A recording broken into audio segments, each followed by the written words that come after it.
ko ngayon.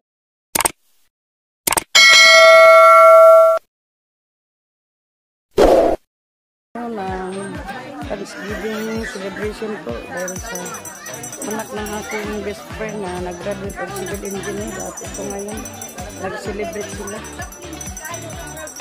at nandito po ito sa Cascade Calapi po. Napakaganda ng mga tanawin dito, mga taman. Naliligo na ang iba namin mga kasama at nandun pa yung ibang kasama namin nandito. Hello, bebe! Hello, bebe! Ayan po. Si baby, napaka-cute. Pure buyag. At napakaganda ng mga tanawin nila dito.